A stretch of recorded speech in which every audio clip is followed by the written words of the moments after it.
नमस्कार, स्वागत है आप सभी का 5 के प्रहार में। मैं हूं आपके साथ हेमंत कुमार और आज का मुद्दा है हिंदुओं का नरसंहार, बदला मांगे हिंदुस्तान।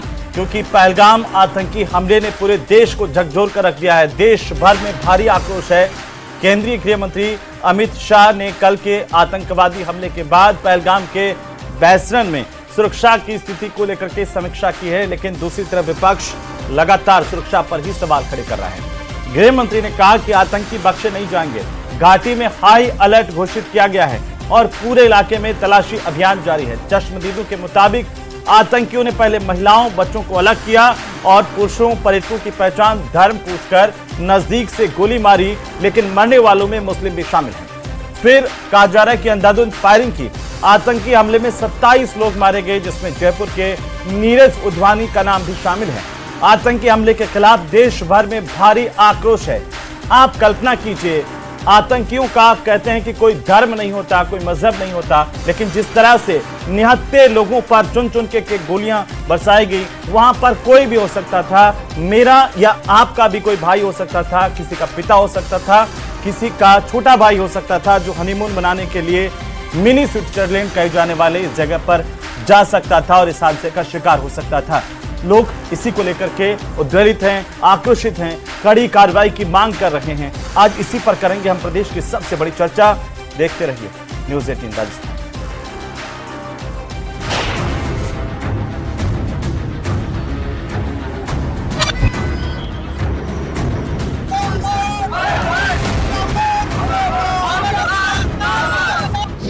पहलगाम में आतंकी हमले से देश में भारी रोष।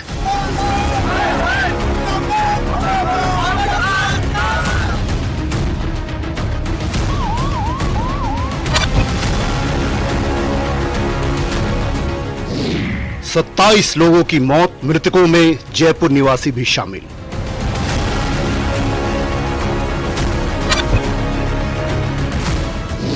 आतंकियों ने धर्म पूछा और गोलियों से भूना। क्या बोलते भेलपुरी खाली थी, मेरा पति साइड में था, एक इंसान आया, उसने उसको गोली मार दी। यहाँ पे उसने बोला कि ये शायद मुस्लिम नहीं है, उसने उसको गोली मार दी। 3 संदिग्ध आतंकियों के स्केच जारी, 4 संदिग्धों की तस्वीर वायरल।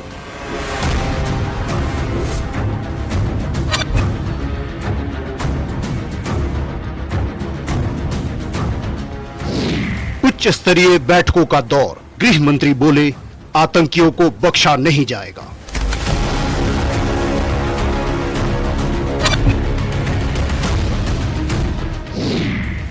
नरसंहार, हिंदुस्तान मांगे बदला।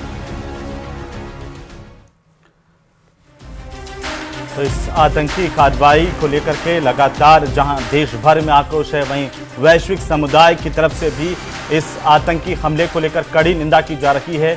और लगातार जो पाकिस्तान परस्त आतंकवाद है, उससे देश जूझता रहा है, चाहे सरकारें किसी की भी रही हों।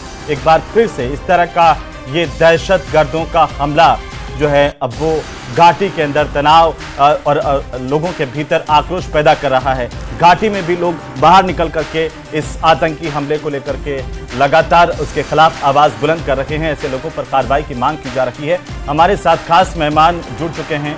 सबसे पहले मैं परिचय करवा दूं, हमारे साथ विकास भारत, प्रवक्ता भारतीय जनता पार्टी के, और साथ ही साथ अब्दुल लतीफ आर को, हमारे साथ प्रदेश सचिव एआईएमसी के डॉक्टर मिथिलेश जैमिनी हमारे साथ हैं वरिष्ठ पत्रकार के तौर पर। लेफ्टिनेंट जनरल एसपीएस कटेवा हमारे साथ है, डिफेंस एक्सपर्ट, और हमारे साथ तनिया गडकरी है, हिंदूवादी नेता। आप सभी का बहुत स्वागत है। सबसे पहले कटेवा साहब आपसे शुरुआत करूंगा। लेफ्टिनेंट जनरल कटेवा, चारों तरफ से एक ही मांग उठ रही है कि इस तरह के जो आतंकी हमले होते आए हैं, लगातार इस देश ने पाकिस्तान परस्त आतंकवाद को झेला है, और एक बार फिर से घाटी में इस तरह से कोशिश दहशत पैदा करने की, लेकिन घाटी खड़ी हुई है, पूरा देश खड़ा हुआ है इस आतंकवाद के खिलाफ। सरकार का एक्शन आप कैसे देख पा रहे हैं? देखिए, आज की जो सरकार का जो एक्शन है, वो लोग चाहते हैं कि इमीडिएट एक्शन हो। इन चीजों के ऊपर जो रिटेलिएशन होती है या जिसका बदला लिया जाता है, वो आपके समय और जगह आप आर्म फोर्सेस उसको चूज करते हैं।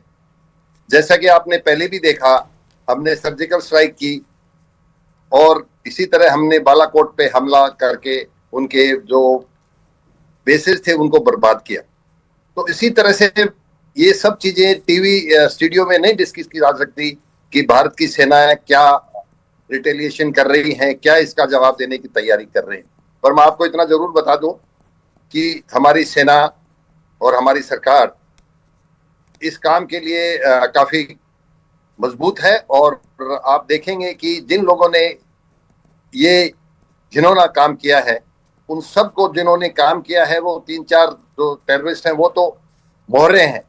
उसके साथ जो उनके आका हैं, जिन लोगों ने इन्हें पनाह दी है अक्रॉस द बॉर्डर, आईएसआई के जो मॉड्यूल्स हैं, उन सब का कहां कहां तक वो लोग हैं, उन सबको सजा देने का काम आने वाले समय में मुझे पूरा विश्वास है हमारी भारतीय सेनाएं उनको जवाब देंगी और इस घिनौनी हरकत का पूरा बदला लिया जाएगा।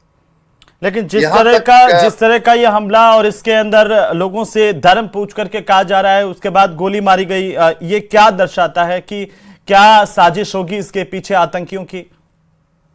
देखिए, ये जो जिस तरह का इन्होंने करने की कोशिश की है और धर्म पूछ करके गोली जो मारी है उन लोगों को, ये उनका सिर्फ एक ही उनका इरादा है कि देश के अंदर, इस देश में अमन और शांति भंग हो। और क्योंकि एक एक पूछ करके उन्होंने धर्म के नाम पे लोगों को मारा है, ये सब बातें देश के अंदर फैलने और देश की जो शांति है वो भंग होकर के यहाँ दंगे करने की कोशिश करी जा रही है। ये उनका एक पहला ही इरादा है। इसके सिवाय मुझे कुछ ऐसा नजर नहीं आता कि उन्होंने, उनके लिए सारे के सारे उग्रवादी के लिए कोई धर्म का कोई मायने नहीं होते, पर वो टारगेट इस तरह से किए हैं कि उनके इस अटैक के बाद इस देश में जो अमन शांति है उसे वो भंग करने की कोशिश कर रहे हैं। और वो चाह रहे हैं कि इस देश के अंदर जो बातें हमारी चल रही हैं उनको पोलराइज करें और जो अमन चैन इस देश में है इन दोनों कम्युनिटीज के बीच में, हिंदू और मुसलमानों के बीच में और सारे धर्म के बीच में, इसको वो खराब करना चाहते हैं। और वो चाहते हैं कि इस अटैक के कारण इस तरह के साहब मैं वापस आता हूं आपके पास में। डॉक्टर मिथिलेश जैमिनी, सरकार कर रही है और रक्षा मंत्री राजनाथ सिंह का भी बयान आया, उन्होंने कहा कि उचित समय पर जवाब देंगे। आप इस हमले को कैसे देखते हैं? क्या एक साजिश और सरकार की तरफ से जो कड़े कदम उठाए जाने हैं, क्या वो उठाए गए? आखिर क्या एक चूक हुई है? कुछ लोग कह रहे हैं कि हमारी इंटेलिजेंस और तमाम ऐसी जगहों पर जहां सुरक्षा होती है वहां पर सुरक्षा कर्मियों की मौजूदगी नहीं थी और आतंकियों को वो कैसे आए, कहां से आए, कई सारे सवाल हैं। आप इसे अभी कैसे देख रहे हैं? देखिए, निश्चित रूप से कायराना हरकत है और निश्चित रूप से ये जम्मू कश्मीर की इकोनॉमी पे सबसे बड़ा हमला है, क्योंकि 2,35,00,000 टूरिस्ट वहां पहुंच चुके थे। कश्मीरियों के घर में लक्ष्मी आने लगी थी, लेकिन इस घटना के बाद जिस तरीके से टूरिस्ट वहां से भाग रहे हैं वो एक बहुत डराने वाला दृश्य है। ये ठीक है कि डैमेज कंट्रोल करने के लिए देश के गृह मंत्री अमित शाह वहाँ पहुँचे और आज जिस अंदाज में वो उन्होंने श्रद्धांजलि दी, और जो मंसूबे हैं प्रधानमंत्री नरेंद्र मोदी ने साफ कर दिए हैं कि वो अपना सऊदी अरब का दौरा रद्द करके दिल्ली पहुंच चुके हैं। हाई लेवल कमेटी की मीटिंग चल रही है। निश्चित रूप से एक बड़ा जवाब दिया जाएगा, क्योंकि राजनाथ सिंह रक्षा मंत्री ने साफ कह दिया कि उनके पीछे बैठे आकाओं को नींद से जगाएंगे। और सबसे इंपॉर्टेंट है कि रात से ही पाकिस्तान की जो एयर फोर्स है वो अलर्ट मोड पर आ गई है और रात भर वो सो नहीं पाए हैं, क्योंकि उन्हें याद है सर्जिकल स्ट्राइक, उन्हें याद है बालाकोट पर हमला, उन्हें याद है पुराने हमले चाहे 1971 के हो या 60, जो ये तमाम चीज़ें बता रही है कि कहीं न कहीं अब इसमें एक लोग और भी कह रहे हैं कि एक और चीज़ है कि जेडी वेंस जो अमेरिका के उपराष्ट्रपति जब भारत की धरा पर है तब ये हमला क्यों हुआ? कहीं इसके पीछे जो टैरिफ वार चल रहा है चाइना और अमेरिका के बीच, उसकी तो साजिश नहीं है? कहीं चाइना तो नहीं है, क्योंकि पाकिस्तान तो बदहाल में है, तो कहीं पीछे चाइना तो नहीं फाइनेंस कर रहा है? तो ये इसमें कई सवाल हैं और इसमें जल्दबाजी करने के बजाय हर मुद्दे की तहकीकात करके फिर जाने के, क्योंकि जेडी वेंस का जो दौरा है, जो सिटी पैलेस जाना था वो भी रद्द हो गया है, वो रामबाग पैलेस में ही रहेंगे और कल सुबह 6 बजे वाशिंगटन लौट जाएंगे।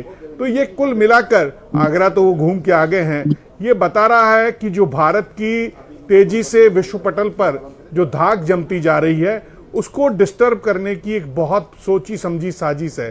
साथ ही जो वक्फ कानून को लेकर जिस तरीके से इस मुल्क की अमन हवा को खराब करने वाली ताकतें हैं, उनको अब सबक लेना होगा, क्योंकि दुनिया के 54 मुस्लिम देश से किसी में वक्फ कानून नहीं है और वक्फ का कोई संपत्ति नहीं है।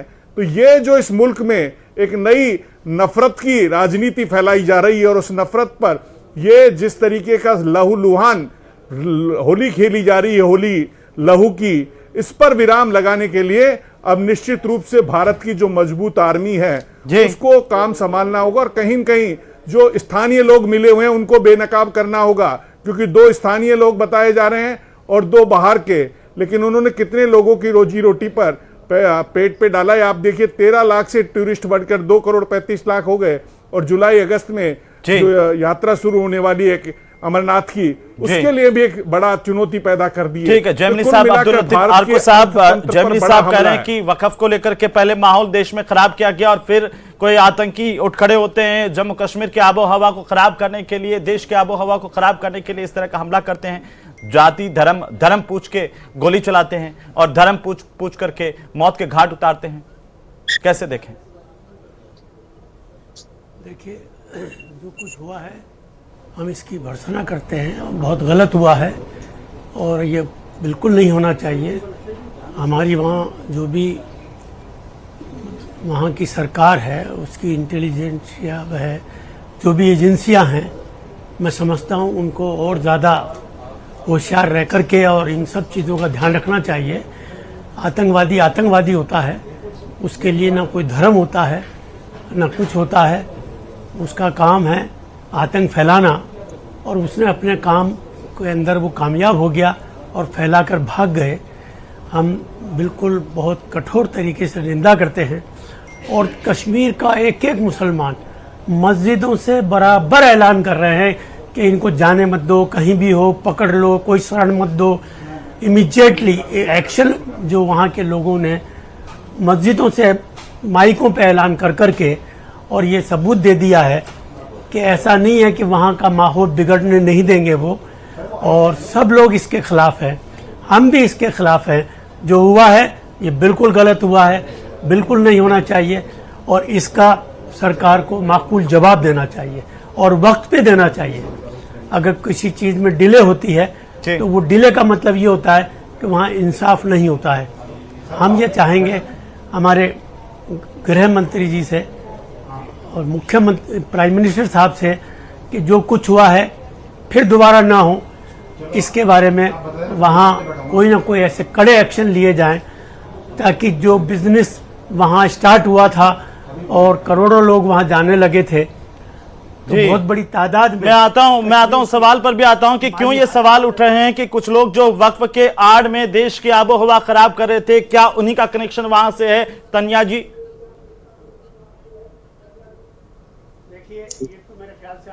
जी आपका सवाल हिंदुओं की हत्या को लेकर है ना? जी मैं कह रहा हूं कि ये क्या इसे हम हिंदू नरसंहार के तौर पर देखें, आतंकी देश की आबो हवा को खराब कर रहे थे इस तौर पर देखें, या जो लोग सवाल खड़े कर रहे हैं कि जो पहले वक्फ के नाम पर देश में बंटवारा करने की कोशिश कर रहे थे, हिंसा कर रहे थे, उनका ही कनेक्शन इन लोगों से है? देखिए, हिंदुओं को तो चुन चुन कर मारा गया है, बिल्कुल पहचान करके मारा गया है, कपड़े उतार कर देखे गए हैं और उसके बाद मारा गया है और हिंदू मेल जीनोसाइड हुआ है वहां पर बाकायदा। लेकिन इसका कनेक्शन देखिए, पूरे भारत को अस्थिर करना चाहते हैं। भारत अभी कई फ्रंट पर एक साथ चुनौतियों का सामना कर रहा है। बांग्लादेश, म्यांमार की ओर से हमारे ऊपर आक्रमण करने के प्रयास हुए हैं, या फिर वहां पर अस्थिरता हुई है, हिंदुओं पर अत्याचार हुए हैं। एक फ्रंट जो है नॉर्थ ईस्ट में भी खुला हुआ है, वहां पर मैतेइयों के साथ पहले ही हो चुका है। और ऐसे में ये वाला जो हमला था, ये पूरा सोचा समझा हमला है कि भारत जो अपने इन फ्रंट है, ये दूसरे फ्रंट है, ईस्ट का फ्रंट है, नॉर्थ ईस्ट का फ्रंट है, उसके ऊपर से भी भारत का ध्यान हटके, क्योंकि वहां पर आज इंटरनेशनल चेस ग्राउंड बना हुआ है, तो भारत को वहां पर कमजोर करने के भी प्रयास हो रहे हैं। हिंदुओं की स्थिति जो है वहां पर, उसको उस पर कुठाराघात करने के प्रयास हो रहे हैं। मरने वालों में तो मुस्लिम भी हैं, इसी तरह से कश्मीर में भी हुआ है। मरने वालों में तो मुस्लिम भी हैं। जी हाँ, बिल्कुल है ना। तो आतंकवादी वैसे फिर आपकी बात को मैं क्या मानूं कि हिंदू खतरे में है, हिंदू सुरक्षित नहीं है इस देश में? लेकिन उसके बावजूद, जी क्या कह रहे हैं? मैं कह रहा हूं कि फिर आपकी बातों से मैं क्या मानूं कि इस देश में हिंदू सुरक्षित नहीं है, हिंदू खतरे में है? हिंदुओं को तो पूछ पूछ कर मारा है ना वहां पे। आपको याद होगा जब कश्मीरी पंडितों का पलायन हुआ था, कश्मीरी हिंदुओं का, तो वहां पर यही नारे लगे थे कि हमें कश्मीर चाहिए हिंदू पुरुषों के बिना और हिंदू स्त्रियों के साथ। तो इस तरह की मानसिकता अगर वहां पर वापस डालने के प्रयास हो रहे हैं, सरकार ने जो भी प्रयास मैं कह रहा हूं कि आप इसे सिर्फ हिंदू मुसलमान क्यों देख रही है तनिया जी? वहां पर मुस्लिम भी तो मारा गया है, उस चीज को आप क्यों नहीं देख रही है? और जब अभी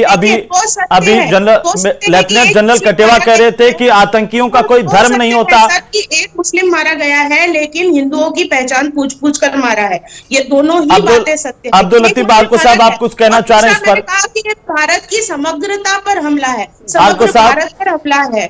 जो 2-3 फ्रंट पर लड़ाई चल रही है उन सब में भारत को हर जगह से घेरने का प्रयास है। ठीक है, तो मैं तो पूरी तरह से कह रही हूँ, मैं सरकार से मांग करती हूँ, मैं इसके बिल्कुल भी पक्ष में नहीं हूँ कि अचानक से कहीं ताबड़तोड़ हमला कर दिया जाए। उल्टा हम ठंडा करके बदला ले। बालाकोट में जिस तरह से किया था, सर्जिकल स्ट्राइक हमने की, कितना ठंडा करेंगे? यहाँ पर भी उससे भयंकर लिया जाना चाहिए। अब्दुल लतीफ बालको साहब। जी साहब, मेरा ये कहना है जी कि इस मामले में हमें हिंदू मुस्लिम ना करते हुए हम सब एक हैं, और इसका सबूत कश्मीरियों ने दे दिया है कि एक एक बच्चे ने इसकी भर्त्सना की है, एजिटेशन कर रहे हैं और तमाम जगह ऐलानात कर रहे हैं, माइकों पर ऐलानात हो रहा है। ऐसा कुछ नहीं है, आतंकवादी का कोई धर्म नहीं होता है। उन्होंने औरतों को नहीं मारा, उन्होंने बच्चों को नहीं मारा, उनको जो करना था वो करके चले गए, उसमें हिंदू भी मर गए, मुसलमान भी मरा है। तो ऐसी कोई बात नहीं है। हमें अपने मुल्क में ये हिंदू मुसलमान की, कुछ लोग ये कह रहे हैं कि कैंडल मार्च निकालने के लिए सिर्फ दिखावा है, जो निकाल रहे थे वो हंसते हुए निकाल रहे थे। कुछ लोग ये भी आरोप लगा रहे हैं। ये देखिए, ये हमें नहीं करना चाहिए, गलत बात है ये, ऐसा नहीं है। ये वो लोग हैं जो यहाँ हिंदू मुस्लिम भाईचारे को बिगाड़ना चाहते हैं, हिंदू मुस्लिम भाईचारे को बढ़ने नहीं देना चाह रहे हैं, ये वो लोग हैं। इसलिए मेरा ये मानना है कि हमें अपने भाईचारे को, अपने मुल्क को मजबूत बनाना है, और बिल्कुल इसमें हिंदू मुस्लिम की कोई बात नहीं है। विकास बारेट हमारे साथ जुड़ चुके हैं, भारतीय जनता पार्टी के प्रवक्ता, उनका भी रुख लेता हूं। मैं आता हूं वापिस आरको साहब आपके पास में। विकास बारेट, और एक के बाद एक देखिए हमलों की लिस्ट लंबी होती जा रही है। आखिर कब तक? हर कोई अब आज देश में सवाल पूछ रहा है, क्या कहीं भी व्यक्ति सुरक्षित नहीं है इस देश में? देखिए हेमंत जी, सबसे पहले तो मैं आपके चैनल के माध्यम से उन 26 परिवारों को जो है वो सांत्वना व्यक्त करना चाहता हूं जिन्होंने अपने परिवार के लोगों को इस शर्मसार कर देने वाले हमले के अंदर खोया है। दूसरी बात हेमंत जी, ये हमला महज उन लोगों के ऊपर नहीं, ये भारत की आत्मा के ऊपर कुठाराघात है। और मैं आपके माध्यम से कह देना चाहता हूं कि जो भी लोग, चाहे सरहद के अंदर चाहे सरहद के बाहर, जो भी लोग इस हमले के अंदर शामिल हैं, भारत की नरेंद्र मोदी सरकार प्रतिबद्ध है उनको उनके अंजाम तक पहुंचाने के लिए, और ऐसा कड़ा सबक सिखाने के लिए कि आने वाले समय के अंदर ऐसा हमले की कब, वो समय कब आएगा? उरी का हमला, उरी का हमला, करगिल का हमला, पुलवामा का हमला, अमरनाथ हमला, पठानकोट का हमला, अक्षरधाम का हमला, और अब पहलगाम का हमला। देखिए वो समय कब आएगा? क्योंकि कपिल सिब्बल कह रहे हैं कि पाकिस्तान को आतंकी संगठन घोषित किया जाना चाहिए, पूरे देश को ही, जिस तरीके से आतंक फैलाया जा रहा है। और यह भी आरोप लगा रहा है विपक्ष की कहीं ना कहीं सुरक्षा में, इंटेलिजेंस में बड़ी चूक हुई। उस जगह पर जहां पर मिनी स्विट्जरलैंड कहा जाता है, वहां पर हजारों की संख्या में जो पर्यटक हैं, उसके बावजूद आतंकी आए, हमला करके, मार करके चले गए, भाग गए। देखिए, कपिल सिब्बल जी कह रहे हैं जब मुंबई में हमला हुआ उसके बाद इन्होंने तो बायलैटरल टॉक्स जो थी उन तक को इन्होंने नहीं रोका। इन्होंने कहा आतंकवाद अपनी जगह है, पर बातचीत तो होगी, तो कम से कम उन लोगों को तो अधिकार ही नहीं है बोलने का। और ऐसे मामले पे भी अगर वो राजनीति करते हैं तो मैं मानता हूं कि उनको शर्म आनी चाहिए। दूसरी बात, हेमंत जी, इस भारत ने वो दौर देखा है जब बस और रेलवे में लिखा होता था कि यात्री किसी सामान पुराना हो गया सर, उसमें बम हो सकता है। ये आज भी जो है, आज भी वह लिखा होता है, पुराना हो गया है। और आज देश ये मांग कर रहा है कि आखिर जवाब कब मिलेगा? इसको पुराना, हेमंत जी, जवाब मिलेगा। ये इसका मतलब बस में कहीं लिख दिया कि लावारिस वस्तु बम हो सकती है, तो वो दौर देख लिया। मतलब आज हमला हो रहा है, कोई मार के चला जा रहा है, आप उसकी तुलना उससे कर रहे हैं। बड़ी गजब बात है विकास बारेट। हेमंत जी, अरे तुलना नहीं कर रहा, आप सुनिए तो सही पूरी बात। मैं कह रहा हूं कि उस दौर से आकर और आज देश के अंदर महज इन 3 जिलों के अंदर ये सिमट गए हैं और अपनी कुत्सित हरकतों को कर रहे हैं, और सिर्फ इसलिए कर रहे हैं क्योंकि उन देखिए इस घटना के समय को देखिए, उन्होंने इस घटना का समय चुना कि जब यूएस के उपराष्ट्रपति यहां पर हैं, उनको पता है पूरा वर्ल्ड मीडिया यहां होगा, वो ये मैसेज देना चाहते हैं कि घाटी के अंदर शांति नहीं है, वो ये मैसेज देना चाहते हैं कि भारत में धार्मिक रूप पर अशांति है, हिंदू मुसलमान को आपस में लड़वाने का प्रयास इन आतंकवादियों ने किया है, और ये इस्लामी जिहाद का जो प्रतिरूप इस आतंकवादी हमले में इन्होंने प्रदर्शित किया है, इसका भारत की आवाम से कोई लेना देना नहीं। ये उन लोगों की घटिया सड़ी गली मानसिकता का प्रतीक है। और हेमंत जी, उरी हमले के बाद भी भारतीय सेनाओं ने इसका माकूल जवाब दिया था, और हर हमले के बाद हमारी एजेंसियों ने उनको उनके अंजाम तक पहुंचाया है। लेकिन देखिए, ये जो घटना हुई है दुर्भाग्यपूर्ण है, लेकिन मैं आपको यह जरूर कह सकता हूं, यहां पर बड़ी जिम्मेदारी से कह सकता हूं कि जिन्होंने ये घटना करी है उनको गिनती के घंटों के अंदर उनको जवाब मिलेगा, और ऐसा जवाब मिलेगा कि हेमंत जी, आप और मैं यहां बैठ के कहेंगे कि वाकई में हमारी सेना और हमारी हमारे निर्दोष भाइयों का जो ये सवाल तो पूछे जाएंगे ना कि काम लिया है। जी, ये सवाल तो पूछा जाएगा ना कि जब आप कह देते हैं कि ऐसे आतंकी आ गए, कहां से आतंकी आए, क्या हमारी सीमा पार से आए, किस तरफ से आए, क्या बांग्लादेश की सीमा पार करके आए, कैसे वहां तक आए, सुरक्षा बलों को क्या पता नहीं था, या हम इंतजार कर रहे थे कि वो आएंगे, यहां पर हमला करेंगे, चले जाएंगे आराम से? ये सवाल तो पूछे जाएंगे ना।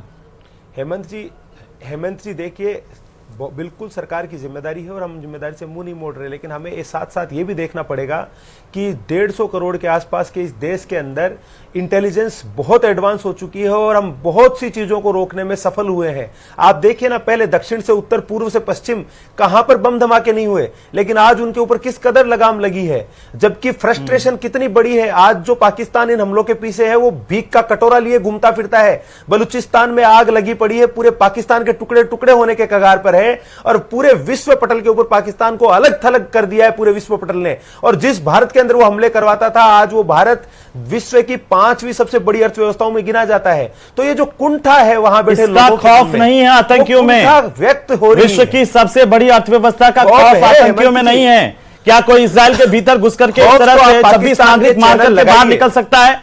विकास बारेट, क्या कोई रूस में घुस करके 26 नागरिक मार के बाहर निकल सकता है? क्या इस्राएल की संसद पर हमला करके कोई बाहर आ सकता है? क्या अमेरिका की संसद पर कोई हमला करके बाहर आ सकता है? लेफ्टिनेंट जनरल कटेवा, हमला तो इजराइल में भी हुआ है, अमेरिका में भी हुआ है, और रूस के राष्ट्रपति भवन तक पे हुआ है, लेकिन उसके ऊपर कार्रवाई अपन भी करेंगे और अपना देश करेगा, अपनी देश की कब करेंगे? मैं कह रहा हूं, उरी का हमला, पुलवामा का, करगिल का, पठानकोट का, संसद का, एक के बाद एक दहशतगर्द जो है वो हमले के बाद जो सर्जिकल स्ट्राइक भारत की सेनाओं ने करी हेमंत जी, वो तो उरी के हमले के बाद जो सर्जिकल स्ट्राइक भारत ने करी हेमंत जी, वो तो भारत की सेना के अदम्य साहस का अपने आप का एक अद्वितीय उदाहरण है हेमंत जी। उरी के हमले के बाद जो हमारी सेनाओं ने किया और जो उरी के हमले का बदला लिया, वो तो मैं मानता हूं शायद विश्व में बहुत कम सेनाओं ने इस प्रकार का बदला लिया होगा। तो देखिए, उन्होंने कायराना हरकत करी है, लेकिन मां भारती के शेर सीने के सामने से वार करेंगे। कटेवा जी, जो सरकार कह रही है या बीजेपी के प्रवक्ता कह रहे हैं कि वो दौर अलग था, आज का दौर अलग है, लेकिन इसके बावजूद आतंकी आते हैं, यहां पर हमला करते हैं, 26 लोग मारते हैं और चले जाते हैं, उसे कैसे देखा जाए? क्या हमें सर्जिकल स्ट्राइक से भी कुछ आगे सोचने की जरूरत है, कुछ ऐसा एक्शन करने की जरूरत है ताकि दहशतगर्दों को भी दहशत हो? देखिए हेमंत जी, जहां तक इस तरह की इंसर्जेंसी का सवाल है, पूरी दुनिया में आप कहीं पे भी केसेस लीजिए, इंसर्जेंसी जहां स्टार्ट हो जाती है उसे पूरी तरह से खत्म करना आसान काम नहीं है। चाहे वो आयरलैंड की इंसर्जेंसी हो, चाहे आप हमास का बात ले लो, या आप किसी जगह भी आप ये कर सकते हैं। तो परंतु ये जरूर है कि इंसर्जेंट्स और खास करके हमारे जो कश्मीर का मसला जो है, हमारी इतनी सारी बाउंड्री पाकिस्तान के साथ लगी हुई है, उसमें आधा जो उनके पास पीओके है, पाकिस्तानी ऑक्युपाइड कश्मीर है, उसके अंदर लाइन ऑफ कंट्रोल है, वो वहाँ कोई डिमार्केशन नहीं है, और वो पूरे के पूरे इलाके में इस तरह के घने जंगल हैं, पहाड़ हैं, नदी नाले हैं। तो एक एक दो या एक इस तरह के छुटपुट 2-4 आदमी को पूरी तरह से रोकना, ये मतलब ये बिल्कुल मुमकिन नहीं है कि एक भी आदमी को आप अंदर आने से रोक पाएंगे। इस तरह के छोटे मोटे छुटपुट घटना अगर इस तरह से हुई है तो उसे आप सिक्योरिटी फोर्सेस का या इंटेलिजेंस का फेल्योर आप इसे नहीं कह सकते। इससे पहले भारतीय सेनाओं ने इतना सारा जो हमारी एलसी है उसके पर हमने वायर की फेंसिंग की है और इस तरह के बहुत सारे हमने मेजर्स लिए हैं और सर्वेलेंस वहां पे हमने बहुत इम्प्रूव किया है। इससे हमारे काफी सारे इन्फिल्ट्रेशन के जो अटेम्प्ट होते हैं वो काफी हम उनको न्यूट्रल कर पाते हैं। जैसे कल ही इस हादसे के अलावा उन्होंने उड़ी सेक्टर में बारामूला के पास फिर से अंदर आने की उन्होंने कोशिश की थी, जिसमें भारतीय सेनाओं ने 3 आतंकवादियों को मार गिराया है और उस इन्फिल्ट्रेशन को फेल कर दिया है। इस तरह के बहुत सारे अटेम्प्ट होते हैं। ये सारी की सारी चीजें मीडिया के साथ वो डिस्कशन नहीं होती। जहां तक अनंतनाग और पहलगाम का ये जो किस्सा है, मैं आपको बता दूं कि यहाँ पे 2002 से सीरीज ऑफ इस तरह के हमले हुए हैं सिविलियंस के ऊपर, और ऐसे समय हुए हैं जब कुछ ना कुछ और इवेंट देश में हो रहा होता है। जैसे 2000 में जब वहां के राष्ट्रपति बिल क्लिंटन ने हिंदुस्तान आना था, उस समय उन्होंने चित्ती सिंहपुरा एक जगह है, गांव है, वहां पे उन्होंने 36 सिखों को नरसंहार किया था। उसके बाद उसी साल जब जुलाई के अंदर उसी पहलगाम के आसपास जो हमारा बेस कैंप लगता है इसका, तो कटेवा साहब इसीलिए तो कह रहा है, पूरा देश कह रहा है कि अब तो इस पाकिस्तान को सबक सिखाना जरूरी हो गया है। अब इसे दरकिनार नहीं कर सकते। अब हम इसे छोटी मोटी कार्रवाई के आधार पर इसे छोड़ नहीं सकते, क्योंकि ये अपनी आदत से बाज आएंगे नहीं, ये सुधरने वाला है नहीं। और राजस्थानी में कहावत है कि लाता का भूत बातों को माने, यानी कि जो लातों से मानने वाले हैं, जिनको मार से ही समझ में आता है, वो उसी तरीके से माने जाएंगे। हाँ, क्योंकि हमारी सीमाएं इस तरह सटी हुई हैं कि हमारा जो पाकिस्तानी ऑक्युपाइड कश्मीर है वो पाकिस्तान के कब्जे में है, तो वहां से इस तरह के छुटू घटनाएं अलग बात है, परंतु कुल मिलाकर जो लेवल था वो इंसर्जेंसी का जम्मू कश्मीर में काफी कम हो गया है, इसमें कोई दो राय नहीं है।